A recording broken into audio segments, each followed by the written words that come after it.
Assalamualaikum warahmatullahi wabarakatuh.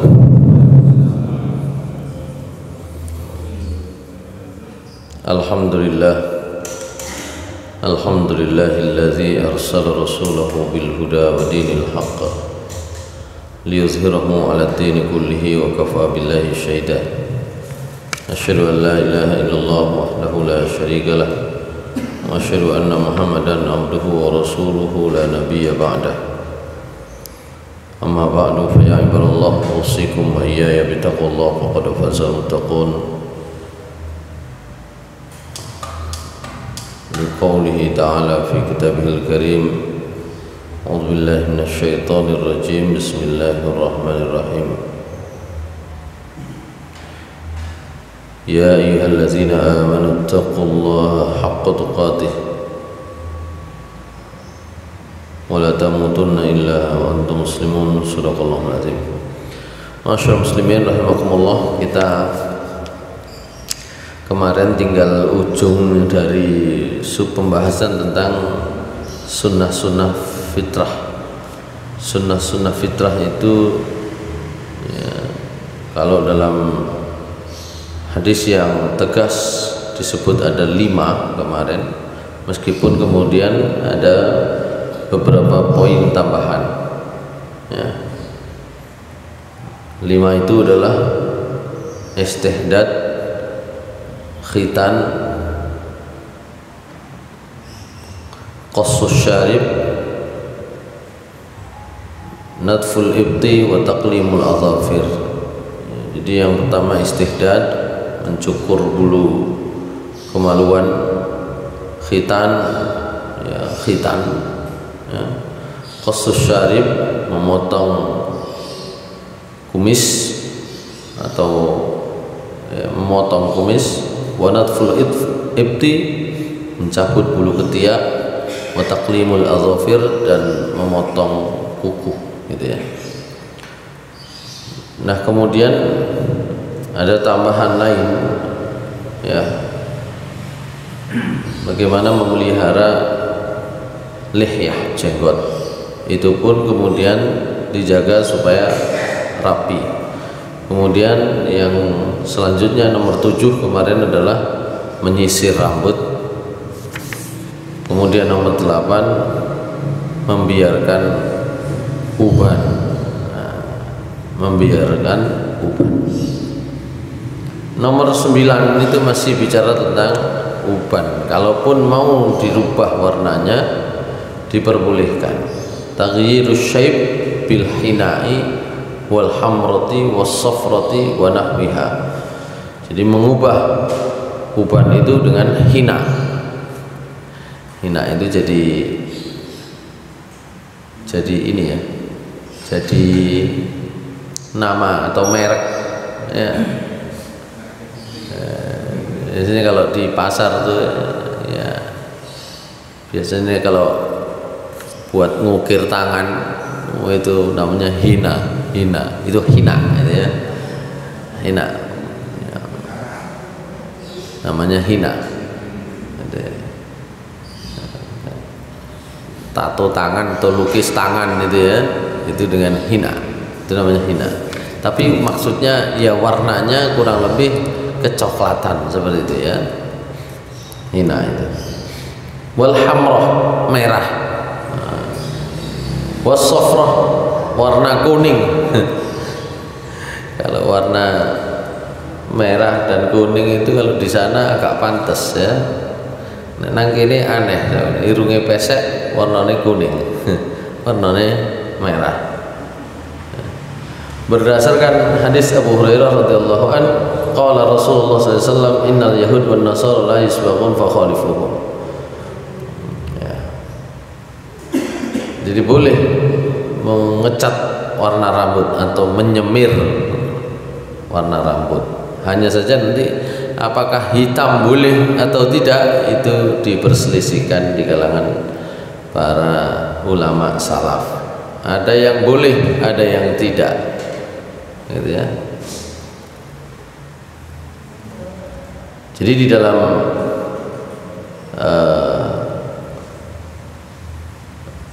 sebuah riwayat di antara sebagian sahabat itu berselisih pendapat. Meskipun nanti ada sabda Rasulullah SAW ya, terkait dengan Abu Quhafah.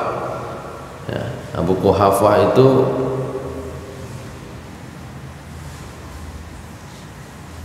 ayahnya Abu Bakar. Yaumal Fathi, pada hari Fathu Makkah ya, itu pernah dibawa kepada Rasulullah SAW. Maka Rasulullah SAW bersabda, "Izhabu bihi ila ba'di nisa'i falyughayyirhu bi syai'in wa jannibuhu bis sawad." Jadi Abu Quhafah itu rupanya rambutnya sudah warnanya putih semua. Istrinya masih hidup, masih banyak itu ya. Duwe bojo akeh. Tidak disebut di sini. Oleh Rasulullah SAW diminta idhabu bihi ila ba'dhi nisa'i, kawan ke salah satu istrinya.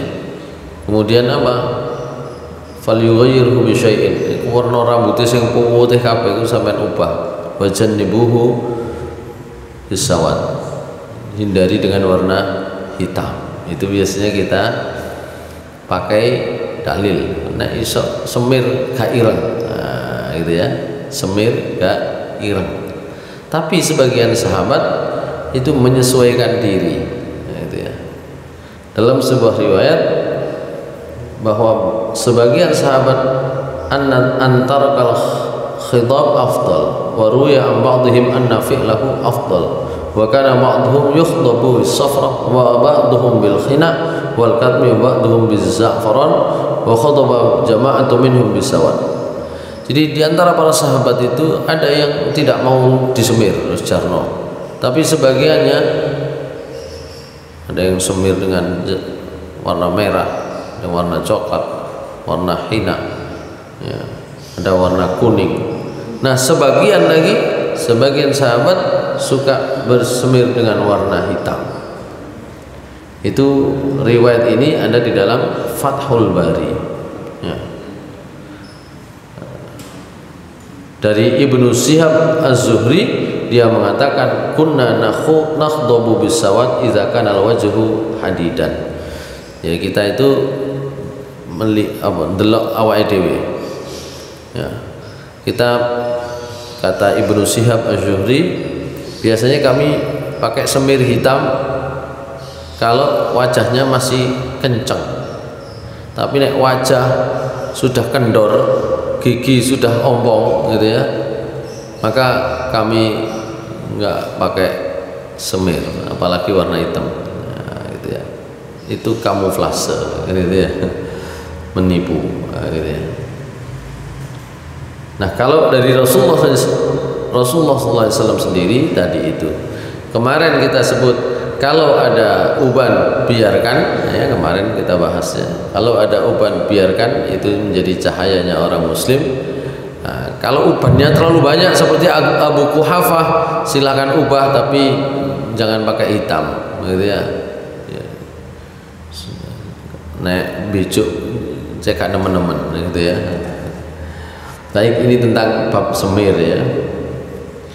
Yang terakhir itu sunnah fitrah itu at-tatayyub bil miski wa ghairihi min at-tib alladhi yusirru nafsa wa yashrahu sadra wa yunabbihu ar-ruh wa yub'atsu fil badan nashatan wa quwwatan li hadithi Anas radhiyallahu anhu qala Rasulullah sallallahu alaihi wasallam hubbiba ilayya min ad-dunya an-nisa wa at-tayyib wa ju'ilat qurratu 'aini fi shalah. Jadi Rasulullah SAW pernah bersabda ya, di antara perkara dunia yang dibuat oleh Allah Subhanahu wa taala saya sukai adalah kaum perempuan dan juga at-tib, wangi-wangian ya.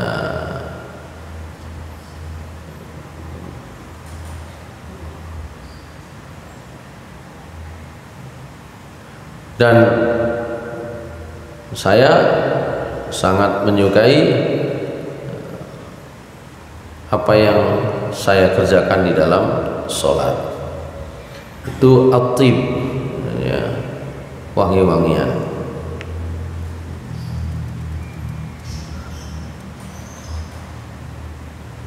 Dalam riwayat yang lain, Abu Hurairah radhiyallahu anhu menyampaikan Nabi sallallahu alaihi wasallam pernah bersabda, "Man arada alaihi tibun fala yaruddahu, fa innahu khafiful mahmal tibur riha." Tibur raihah. Ya, siapa yang diberi wangi-wangian fala yaruddahu, jangan ditolak. Karena wangi-wangian itu gampang dibawanya, ya, harum baunya, gitu ya. Dan terkait dengan misik, misik itu terjemahannya apa di Indonesia itu? Misik itu apa? Minyak apa? Minyak misik itu minyak apa? Oh, bukan. Minyak wangi. Terjemahannya apa? Ya, misik itu minyak. Ya.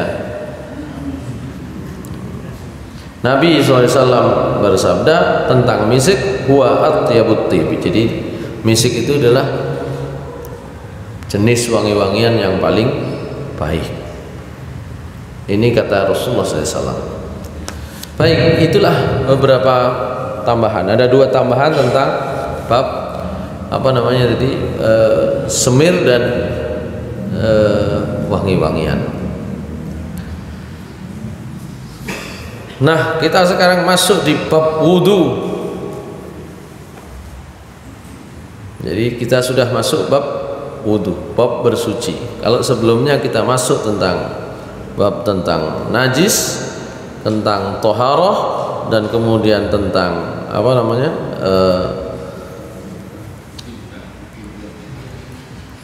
sunnah fitrah, kita masuk ke bab wudu.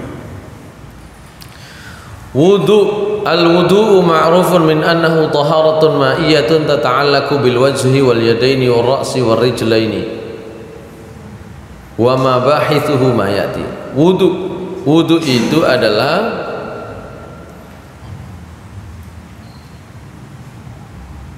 taharatun ma'iyah. Wudu itu adalah bersuci menggunakan air yang di dalamnya mengandung pembersihan atau mencuci wajah, kedua tangan, kepala, dan kedua kaki. Secara umum kita tahu wudu itu ya pokoknya bersihno wajah, bersihno kedua tangan, bersihno kepala, membersihkan kedua kaki, itu wudu. Dalilnya itu cukup banyak kita ini ya, kita hafal biasanya. Itu surah Al-Maidah ayat 6, ya. Dalilu masyru'iyatihi thabatat masyru'iyatuhu bi adillatin salasah.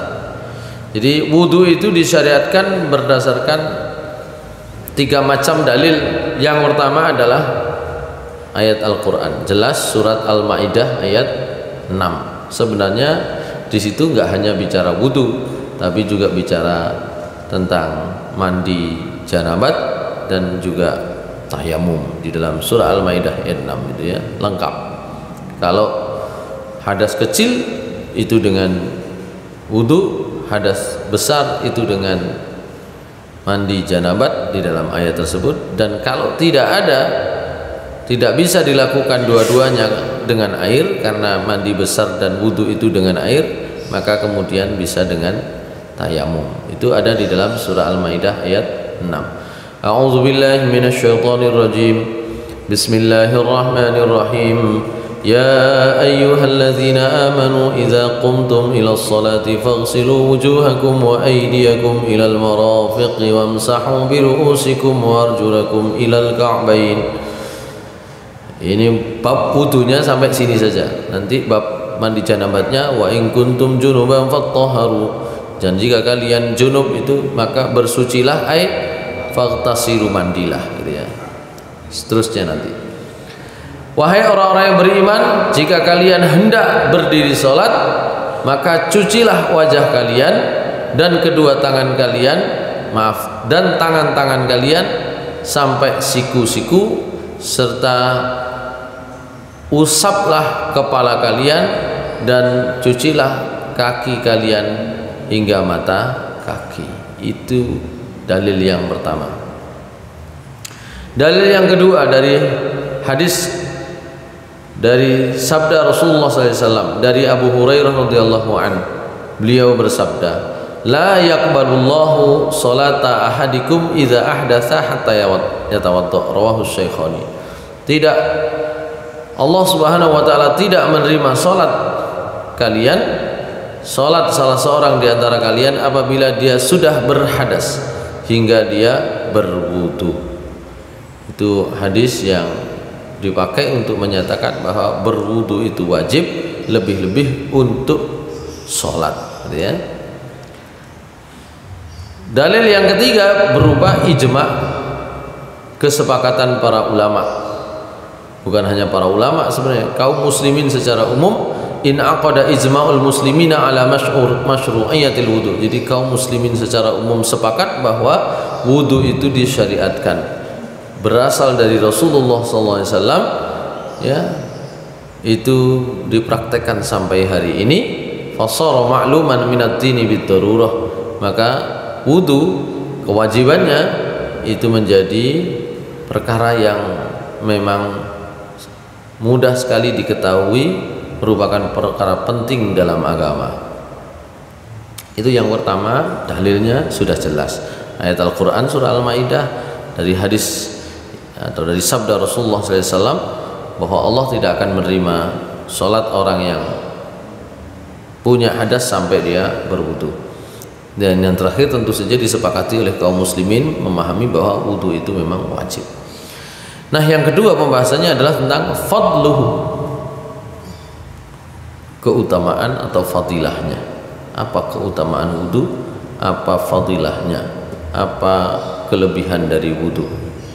Nah, beda dengan pembahasan tentang wajib dan tentang fadilah. Kalau wajib itu terkait dengan syarat sah sebuah ibadah seperti sholat, ya, tidak mungkin bisa dikerjakan kalau ternyata tidak berwudu dulu, itu syarat. Tapi bicara keutamaan itu bicara sisi hikmah-hikmah, kelebihan-kelebihan dari wudu. Warada fi fadlil wudu ahadits katsirah naktafi bil isyarah ila ba'dihha. Jadi dalam bab tentang keutamaan wudu itu ada banyak sekali hadis yang terkait itu. Oleh karena itu yang penting kita sebut hanya beberapa saja. Nah, di antaranya ini. Rasulullah SAW bersabda, "Idza tawaddaa al-'abdu famadmada kharajatil khotoya min fihi, wa idza istanthara kharajatil khotoya min anfihi." فإذا غسل وجهه خرجت الخطايا من وجهه حتى تخرج من تحت أشفار عينيه فإذا غسل يديه خرجت الخطايا من يديه حتى تخرج من تحت أظافر يديه فإذا مسح برأسه خرجت الخطايا من رأسه حتى تخرج من أذنيه فإذا غسل رجليه خرجت الخطايا من رجليه حتى تخرج من تحت أظافر رجليه ثم كان مشيه إلى المسجد وصلاته nafilah. Kata Rasulullah SAW, apabila seorang itu berwudu, di dalam wudu itu dia berkumur-kumur, maka keluarlah dosa dari mulutnya. Dan apabila dia membersihkan hidung di dalam berwudu, membersihkan hidung, maka keluarlah dosa dari hidungnya. Dan apabila dia mencuci wajahnya, maka dosa itu keluar dari wajahnya.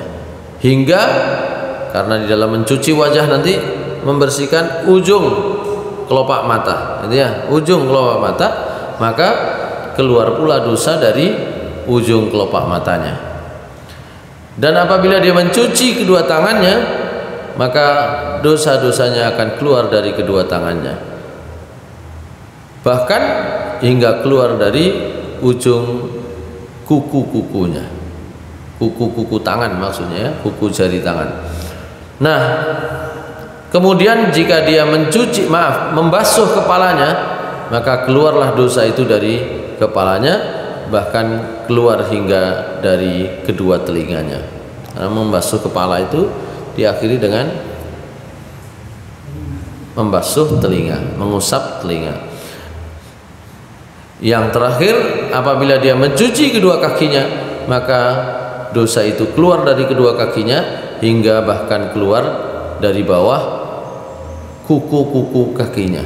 Kemudian dia jalan ke masjid, kemudian dia sholat ya di dalam masjid, itu semua menjadi nafilah, menjadi bonus gitu ya. Ya napa mboten bonus, dosane wis entek. Dadi salate iku meskipun itu salat itu wajib, itu nafilah itu sudah bonus, pahalanya sudah jadi bonus. Karena apa? Karena terkait dengan dosa itu sudah diampuni oleh Allah Subhanahu wa taala, berguguran dengan wudunya.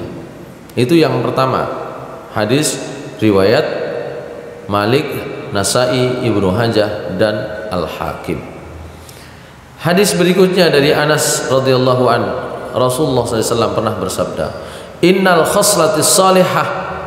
khoslatas salihah takunu fir rajuli yasluhu Allahu biha amalahu kullu wa tahuru rajuli li salatihi yukaffirullahu bi tahurihi dzunubahu wa tabqa salatuhu lahu nafilah.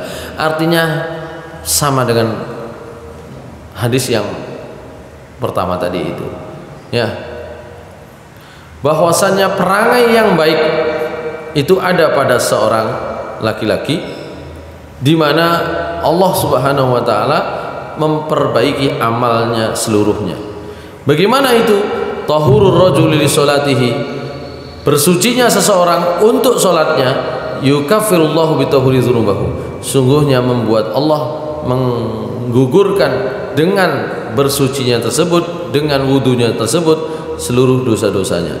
Wa tabqa salatuhu lahu nafilah, maka salatnya itu kemudian menjadi nafilah, menjadi bonus baginya. Hadis riwayat Abu Ya'la, Al-Bazzar dan Tabrani di dalam Al-Awsat. Makna hadis ini kurang lebih sama meskipun redaksinya berbeda dengan hadis sebelumnya. Yang lain memiliki makna yang sama, itu juga hadis yang diriwayatkan oleh Abu Hurairah. Rasulullah SAW bersabda, Ala adullukum ala ma yamhullahu bil khotoya wa yarfa'u bid darajat. Qalu bala ya Rasulullah. Qala isbaghul wudu' alal makarih wa kasratul khuta ilal masjid wa intizarus shalah ba'da shalah fadzalikumur ribat fadzalikumur ribat fadzalikumur ribat. Rawahu Malik wa Muslim wa Tirmidzi wa Nasai. Hadis ini diriwayatkan Malik, Muslim, Tirmidzi dan Nasai. Kata Rasulullah, maukah aku tunjukkan buat kalian satu perkara yang dengan perkara tersebut Allah mengampuni dosa-dosa, juga mengangkat derajat seseorang? Qalu, sahabat-sahabat menjawab, bala ya Rasulullah, tentu saja wahai Rasulullah. Apa itu kata Rasulullah SAW? Yang pertama adalah isbaghul wudu' alal makarih, jadi menyempurnakan wudu, khususnya menyempurnakan wudu itu dalam untuk bagian-bagian yang sulit ya. Jadi kalau sudah ngomong menyempurnakan wudhu itu semua yang disunnahkan oleh Rasulullah SAW ya, dalam berwudhu, termasuk berkumurnya, termasuk membersihkan hidungnya, itu isbaghul wudhu ya, termasuk menggosok ya, ad-dalaku itu menyempurnakan, tidak hanya disiram ya, tapi digosok begini, itu menyempurnakan. Jadi menyempurnakan wudhu itu adalah menghapuskan dosa dan mengangkat derajat. Selain itu apa? Selain itu adalah kasratul khuta ilal masjid, memperbanyak langkah ke masjid. Nah, sing gak iso akeh langkahe sing ngomongin sidak-sidak ya. Sing paling akeh ini Mas Bobi. Ya, tapi masalahnya gadik sikil, gawe ban. Dadi sing duwe pahala bane ya. Rudone ya, gitu. Melangkahkan kaki ke masjid. Dan apalagi menunggu waktu sholat ke sholat berikutnya. Nah itu. Cuma masalahnya kan duduk pensiunan, cek nyambut gawe. Yo, gak iso ngenteni waktu sholat. Ini khusus pensiunan. Ya. Nah, gitu. Maksudnya memang ini ada anjuran yang kuat bahwa sholat itu dipersiapkan, gitu ya, dipersiapkan. Ngenteni sholat dari waktu sholat satu ke waktu sholat berikutnya, nek pengangguran gampang, gitu ya. Fadzalikumur ribat, fadzalikumur ribat, fadzalikumur ribat. Itulah yang disebut ribat. Ribat itu adalah napa nggih? Wong siap untuk berjihad, itu disebut ribat. Nah, apa yang dilakukan tadi itu dicontohkan oleh Rasulullah SAW tadi itu juga ribat, ya. Jadi kalau musimnya perang, ya latihan ngenteni perang itu ribat. Nah, kalau tidak dilakukan dengan demikian apa? Ya itu tadi, menyempurnakan wudhu, ya, siap-siap datang ke masjid untuk menunggu waktu sholat, itu pun ribat. Sebenarnya ini menjadi alternatif amal soleh, gitu ya. Rasulullah SAW itu selalu memberi alternatif, ya. Amal yang paling baik apa? Sholat pada waktunya. Tapi nanti ada alternatif lainnya, ya. Dilihat orangnya. Nek sholat pada waktunya itu tadi kalau di zaman Rasul itu ada namanya ashabus suffah, ya, yang jenis gak duwe omah yo nang emperane masjid, ya. Kalau itu bukan amal terbaik lagi tuh, yang jenis nang masjid bendino nih, ashabus suffah itu, ya, yang tinggalnya di teras-teras masjid, uripe gantung teko belas kasihannya orang. Rasulullah ngingoni ashabus suffah itu. Kalau ada sahabat yang punya makanan ditaruh dicantolno di dinding masjid itu arep-arep misalnya ashabus suffah, ya. Soalnya apa? Omah yo gak duwe, penggawean gak pate ono, ya kan, gitu ya. Kalau perang nunggu dibiayai, gitu ya. Ya kalau bagi mereka sholat pada waktunya itu bukan amalan terbaik, kan, gitu ya. Jadi nanti dilihat setiap orang itu punya kekurangan masing-masing, gitu ya. Di mana Rasulullah kemudian, apalagi ya Rasulullah, birrul walidain, berbuat baik kepada orang tua, itu kira-kira sing gak patik sapa omah, ya, itu birrul walidain, ilingo bapakmu, itu amal terbaiknya, kan, gitu ya. Begitu. Nanti macam-macam nanti amal yang terbaik. Salah satunya itu tadi, ya, ar-ribat itu tadi, dalam bentuk amalan terbaik itu ya wudu, kemudian menunggu waktu sholat. Baik, juga diriwayatkan dari Abu Hurairah, Rasulullah SAW pernah datang ke makbarah, ke kuburan. Faqala assalamualaikum dara qaumin mu'minin wa inna insya'allahi bikum an qaribin lahikun wadittu law anna qad ra'ayna ikhwanana. Qalu awalasna ikhwanaka ya Rasulullah? Qala antum ashabi wa ikhwanuna alladziina lam ya'tu ba'du. Qalu kaifa tu'rafu man lam ya'ti ba'du min ummatika ya Rasulullah? Qala ara'aita law anna rajulan lahu khailun ghurrun muhajjalatun baina dhahri khailin duhmin buhmin ala yu'rafu khailuhu? Qalu bala ya Rasulullah. Qala fa innahum ya'tuna ghurran muhajjalina minal wudu' wa ana fartuhum alal haudi ala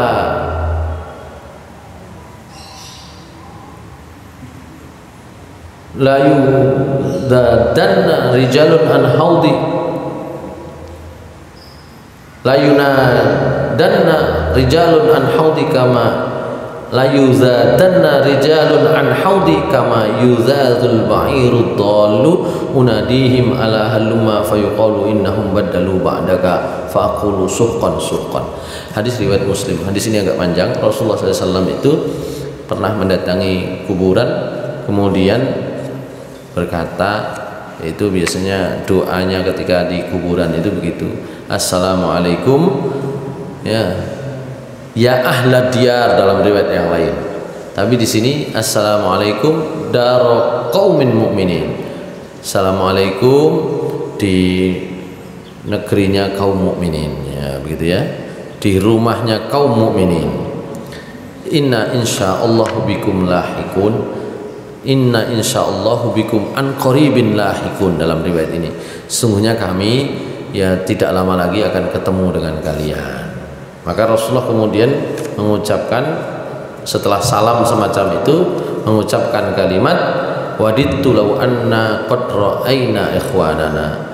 Saya sungguh berharap, ya kata Rasulullah, kalau saya itu atau kami itu bertemu melihat saudara-saudara kami. Para sahabat kemudian protes, qalu awalasna ikhwanaka, kami apakah bukan saudaramu ya wahai Rasulullah? Rasulullah kemudian bersabda, ya, apa kata Rasulullah? Kalian bukan saudara kami, bukan saudaraku, tapi ashabi, sahabat-sahabatku. Yang disebut kalau begitu ikhwanana, saudara-saudara kami siapa? Nanti umatku yang di belakang nanti.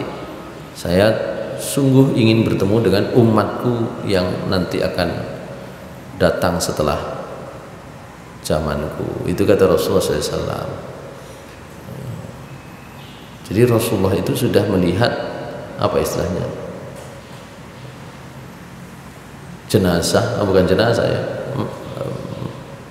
mayit dari kaum sebelum sesudah beliau. Nah, itu termasuk bagian dari apa namanya, mukjizat. Jadi beliau sudah diperlihatkan orang-orang mati di antara kaum mukminin setelah beliau, dan itu disebut sebagai saudara-saudara. Sementara sahabat-sahabat itu disebut sebagai sahabat-sahabat. Nah, Rasulullah kemudian ditanya, "Loh kok sampean isok nenger?" Nah, gitu ya. Kok bisa tahu? Ya.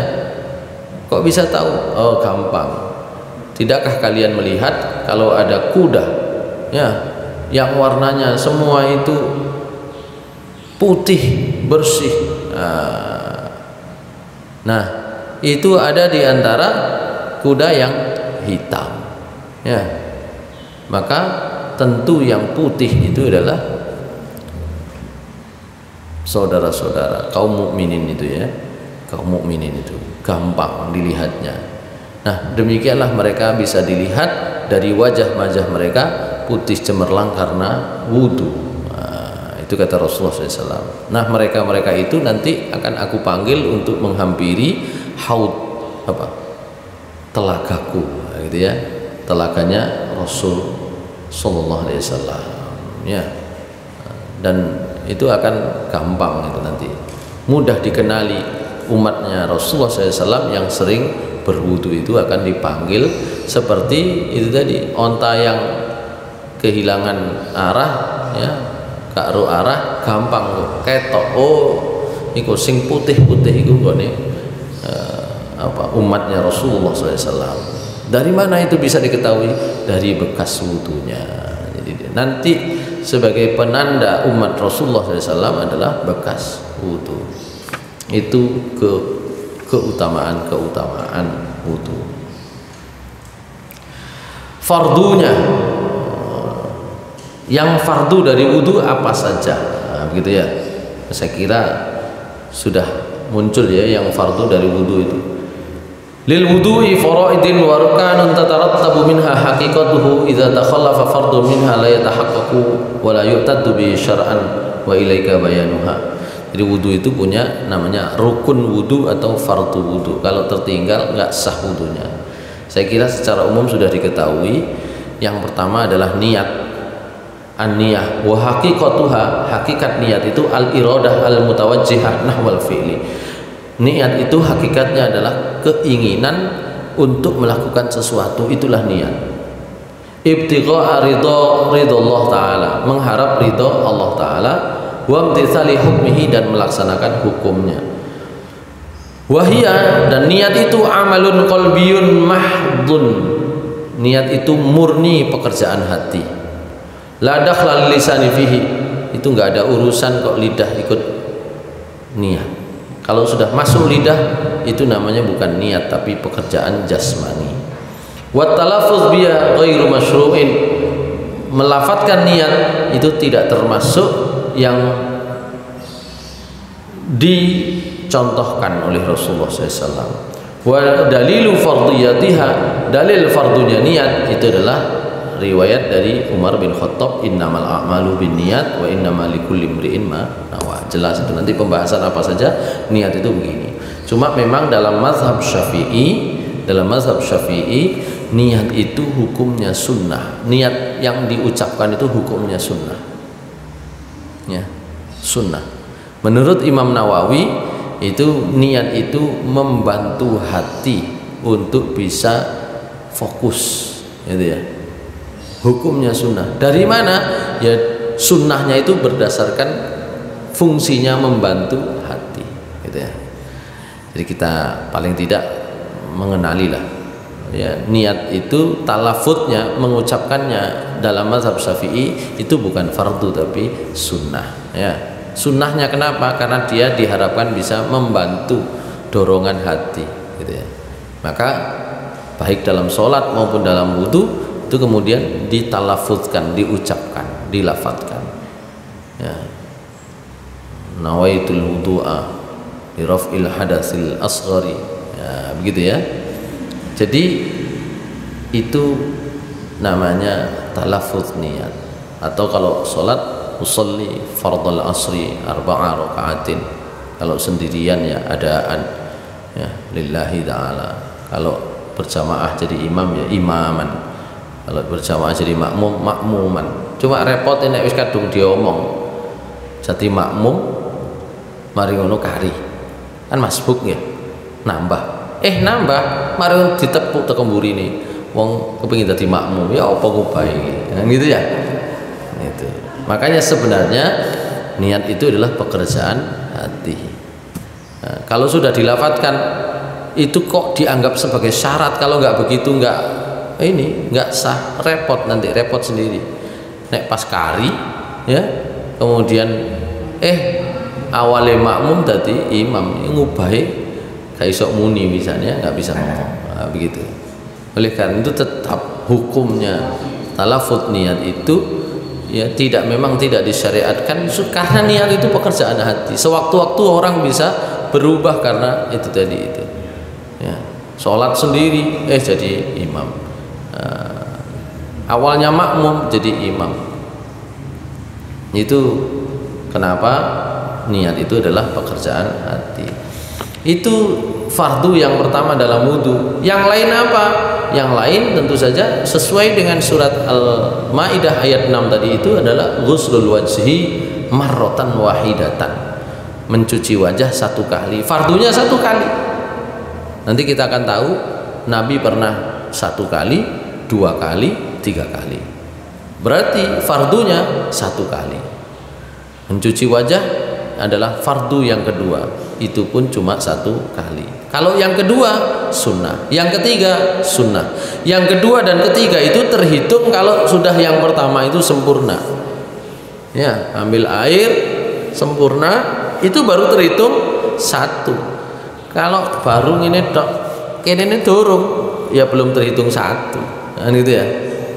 Hitung satu itu kalau sudah rata, itu baru terhitung satu.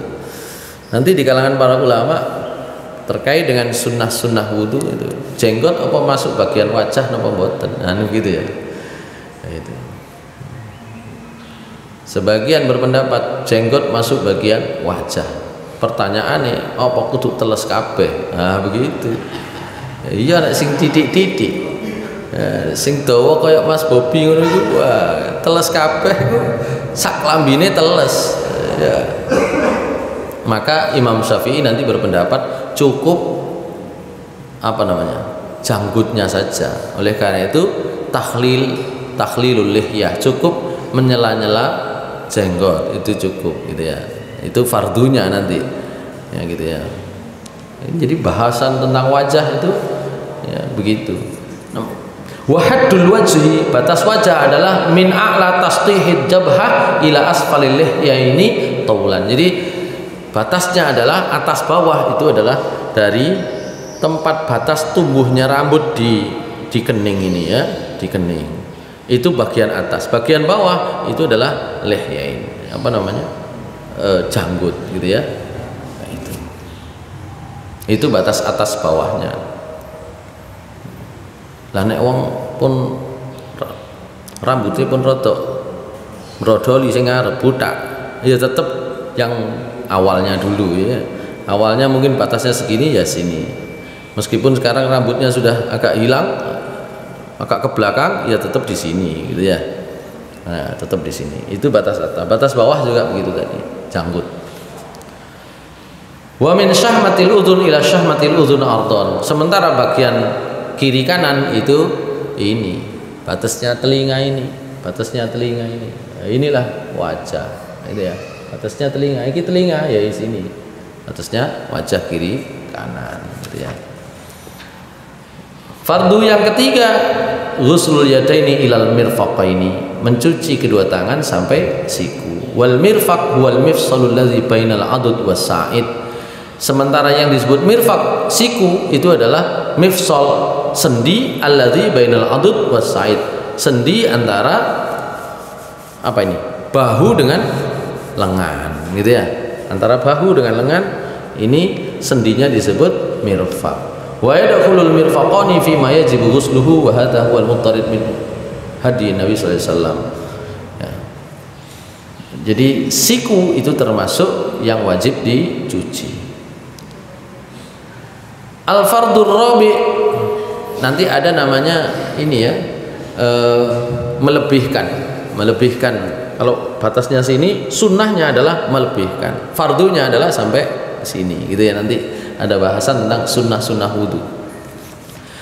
Sekarang fardu yang keempat adalah mashur ra'si wal mashu ma'nahu al isabah bil balal wa la yatahaqqaq illa bi harakatil adwil masih mulsiqan bil mamsuh. Mengusap kepala. Mengusap itu maknanya adalah mengenakan kepala tadi itu ya dengan apa namanya? Telese banyu, nah, begitu ya. Dan itu tidak sempurna kalau tidak dilakukan dengan menggerakkan bagian yang membasuh dengan yang dibasuh. Jadi ada gerakan.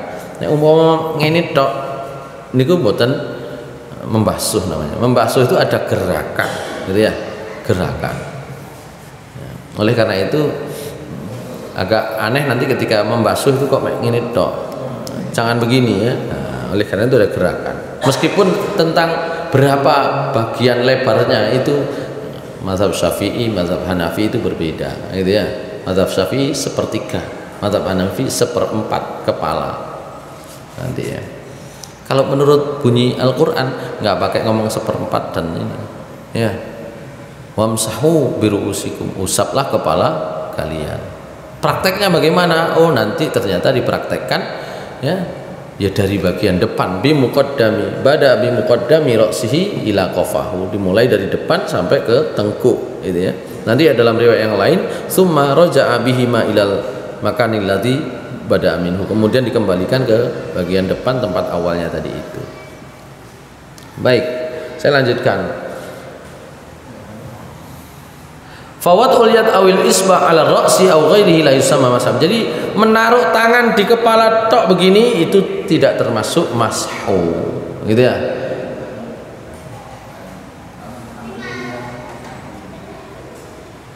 Nah,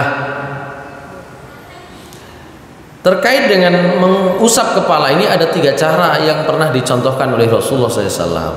Yang pertama, mashu jami'i ra'sihi, mengusap seluruh bagian kepala.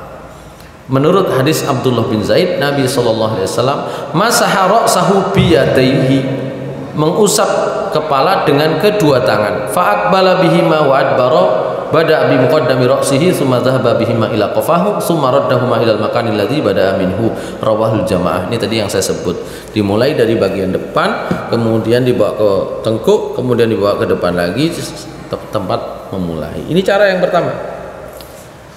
Cara yang kedua, mashuhu alal imamah wahdiha, mengusap di atas surban saja. Nah, kalau pakai surban, nah ini khusus, ini nanti enak bagi ibu-ibu yang pakai kudung, gitu ya. Apalagi wudunya di tempat terbuka, ya boleh. Tapi kalau masih bisa dibuka lebih enak lagi. Tapi ini rukhsah cara Rasulullah untuk memberikan kemudahan. Ya, termasuk nanti al-mashu 'alal khuffaini, mengusap di atas khuf, di atas sepatu. Ya. Itu nanti. Untuk apa? Untuk yang barangkali susah salin, misalnya mana Eko ya, pakai sepatu yang tinggi gitu ya. Wah, susah cari ya, kalau ngelepas lagi talinya itu ya, padahal waktunya nggak banyak, itu boleh nanti mengusap di atas sepatu. Nah, begitu. Sama dengan mengusap di atas surban. Cuma ada syaratnya nanti. Syaratnya sebelum berangkat itu wudu sempurna seperti keadaan tanpa itu. Itu ngono. Kok neng tengah-tengah kegiatan itu kok kemudian batal, wudunya nggak perlu lagi dibuka. Nah, gitu ya. Kepala termasuk kaki boleh diusap di atas kepala, itu di atas tutup kepalanya. Imamah, sorban boleh. Ya, berdasarkan hadis Amr bin Umayyah radhiyallahu an, dia menceritakan, saya pernah melihat Rasulullah SAW yamsahu ya ala imamatihi wa khuffaihi, mengusap di atas surbannya dan di atas sepatunya. Nah, gitu ya. Engko ahli sing protes ya, kok mboten disore sepatu niku, sing rusuh kan disore. Nah, gitu. Maka kalaulah agama itu berdasarkan akal, tentu mengusap di bawah sepatu ya, telapak ani sepatu itu luweh masuk akal timbang dukure. Tapi agama tidak murni akal gitu ya. Jadi bolehkah mengusap di atas surban? Boleh. Nek kopiah gak usah, mesti coplok mawon kopiah kan gitu ya. Surban itu makainya susah ini. Engko waktune titik kate ngubah mana ya sudah di atasnya, nah, gitu ya. Tapi nanti kita akan tahu bahwa al-mashu 'alal khuffaini, mengusap di atas khuf itu nanti diberi syarat oleh Rasulullah SAW. Itu tadi ya, ketika sebelum berangkat di rumah wudu sempurna dulu, enggak ono ngono gitu ya, wudu sempurna dulu. Nah, gitu. Makanya kebiasaan berwudu itu sejak dari rumah saat dulu berangkat. Pada zaman Nabi orang itu bisa dikatakan jarang sekali wudu kok di masjid, itu nggak ada ya, di rumahnya masing-masing. Nanti sampai masjid itu sudah dalam posisi berwudu, begitu ya, sudah begitu. Wa an Bilalin anna Nabiy sallallahu alaihi wasallam qala imsahu 'alal khuffaini wal khimar. Al khimar ats-tsawbul ladzi yudau 'ala ra'si kal imamah wa iruha. Kata Rasulullah SAW dalam hadis yang diriwayatkan oleh Imam Ahmad, Bilal itu menyampaikan Nabi pernah bersabda, usaplah di atas khuf kalian ya, sepatu kalian, wal khimar, juga khimar itu penutup kepala, kain yang ditutupkan di kepala gitu ya. Wa qala Umar radhiyallahu an, man lam yutahhirul mas'u 'alal imamah la tahharuhullahu. Wa qad warada fi dzalika ahadits rawahul Bukhari wa Muslim wa ghairuha minal a'immah kama waradal amalu bihi an katsirin min ahli ilmi. Ya, siapa yang tidak bersuci ya, dalam keadaan sulit dengan mengusap di atas kepala, ya kan mungkin aras-aras nyoplok dijarno, maka kata Umar bin Khattab, ya Allah tidak mensucikan dirinya ya, artinya bersucinya belum sempurna. Mungkin pakai tutup kepala, angel nyoploke ya, kok kemudian tidak diusap, termasuk di atas juga tidak diusap di atas tutup kepalanya. Kata Umar, Allah nggak menerima toharohnya gitu ya. Itu yang kedua ya. Jadi yang pertama tentu saja kondisi normal itu mengusap semua bagian. Kondisi tertentu, apakah dalam perjalanan, apakah dalam waktu dinas, dalam waktu sulit, gak sempat coplok macam-macam tadi itu begitu, diusap di bagian atasnya. Lah nek diperbani kabeh tayamum ae kan ngoten ya, gitu ya. Baik. Yang ketiga, cara yang ketiga, mashuhu 'alan nasiyah wal imamah. Nah, ini juga begitu. Mengusap sampai hanya batas ubun-ubun dan juga di atas imamah. Nah, gitu ya. Kapan itu? Ya kalau kira-kira imamahnya itu tidak sampai dilepas tapi isok dilonggari, kan gitu nggih. Isok dilonggari, tutup kepalanya isok dilonggari. Ini makanya saya katakan khususnya buat ibu-ibu yang pakai kudung gitu ya, susah ya, kok isok dilonggari, diusap sampai ubun-ubun saja. Nah, ngeten. Nah, itu tutup mriki. Nah, setelah itu di atasnya. Fa fi haditsil Mughirah bin Syu'bah radhiyallahu anhu anna Nabiy sallallahu alaihi wasallam tawaddaa famasaha bi nasiyatihi wa 'alal imamah wal khuffain. Nabi pernah berwudu, kata Mughirah bin Syu'bah, beliau usap nasiyahnya. Nasiyahnya itu tadi ini, ubun-ubunnya. Wa 'alal imamah wal khuffaini, juga sekaligus di atas imamah dan khufnya. Begitu. Nek wau imamah tok rapet imamahe. Sorbane rapet, tutupin das iku ra rapet. Ibu-ibu mangan dikai peniti wakeh misalnya, gitu ya. Sudah angel. Rodok longgar titik, nggone terbuka. Ya, imamahnya, nasiyahnya, ubun-ubunnya, ubun-ubun. Dari sinilah nanti mazhab Syafi'i itu memberi syarat bahwa mengusap kepala itu cukup sepertiga. Sampai mana? Sampai ubun-ubun. Ini dalilnya. Gitu ya. Jadi wamsahu biruusikum, akhirnya dipahami usaplah sebagian. Syaratnya minimal sepertiga. Itu pendapat mazhab Syafi'i. Cuma sayangnya kemudian ketika sampai di pengikut mazhab Syafi'i, jamaahnya itu kari telu. Telune telu rambut gitu ya. Mek ngene tok. Nah, gitu ya. Sebenarnya bukan rambut. Jadi bukan rambut sebenarnya, yang diusap itu adalah ubun-ubun gitu dari hadis ini. Cuma ya di kalangan warga itu akhirnya koyoke rambut. Saya rambut itu tok ngene tok. Nah, gitu ya. Nah, sing nek rambut nanti susah yang nggak punya rambut. Apa sing diusap? Kan gitu ya. Jadi bukan rambut, kepala. Gitu ya, kepala. Nah, itu 3 cara yang pernah dicontohkan oleh Rasulullah SAW. Itu fardu yang ke berapa tadi? Yang keempat. Yang kelima adalah mencuci kaki sampai mata kaki. Wa hadza huwa tsabit al-mutawatir min fi'li Rasulillah SAW. Wa qawluhu qala Ibnu Umar radhiyallahu anhu ma takhallafa anna Rasulullah sallallahu alaihi wasallam fi safaratin fa adrakna wa qad arhaqna al-asra faja'alna natawadda wa namsah ala arjulina fanada bi ala sautihi wailun lil aqab minan nar marratain aw salasan muttafaqun alaih. Ya. Jadi pada suatu saat ketika dalam perjalanan para sahabat itu waktu asare kari titik, akhirnya wudune banter-banteran, kaki tidak dicuci tapi diusap tok.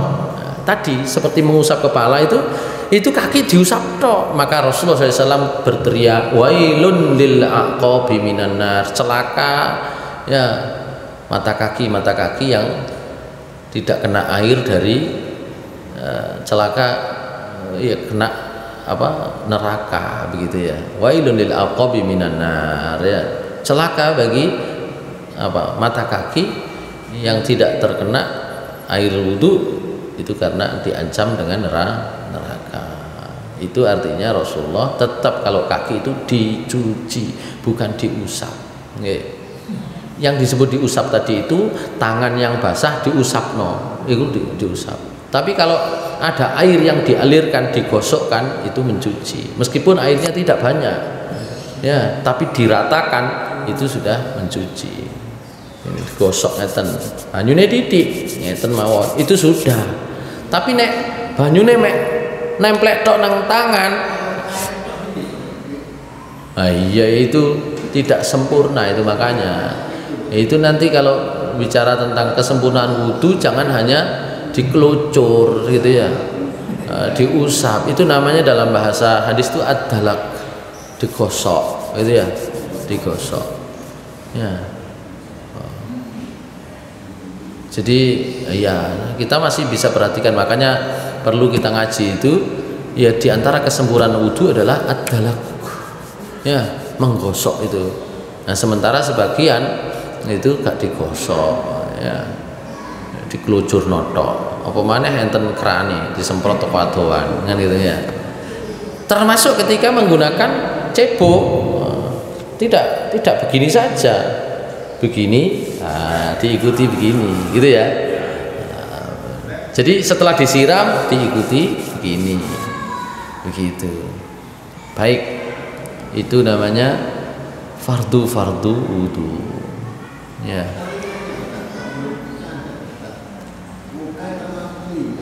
Loh, telinga itu termasuk kepala.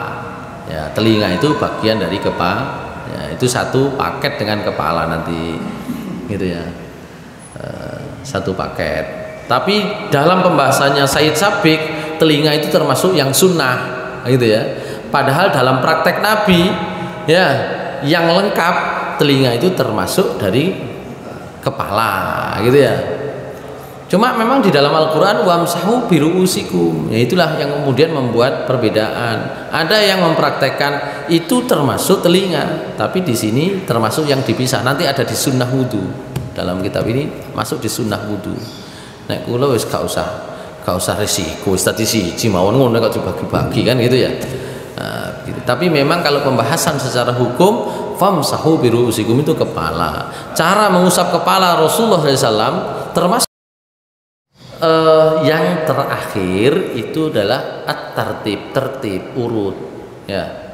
Li'anna Allah Ta'ala qad dzakara fil ayah faraidal wudu' murattabatan ma'a faslir rijlaini anil yadain wa faridatu kullin minhum al-ghuslu birra'sil ladzi faridatuhul mashu wal arab taqta'un nadhir an nadhirhi illa li faidah wa hiya huna at-tartib. Jadi susunan ayat itu menunjukkan urutan itu fardu. Itulah yang juga diambil pendapatnya oleh Imam Syafi'i. Dalam mazhab Syafi'i urut itu termasuk rukun atau fardu wudu.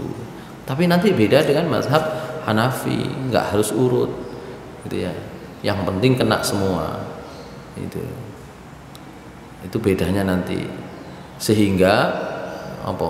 Adus jebur ini dibuwosoki kabeh pun mari kare wudu. Ya. Sabuni kabeh, sabunan kabeh ndak pakai wudu sudah. Itu dalam mazhab Hanafi. Kenapa? Karena sungguhnya inti dari wudu itu adalah membersihkan anggota badan yang diwajibkan tadi itu. Lalu mandi sudah lebih dari wudu begitu.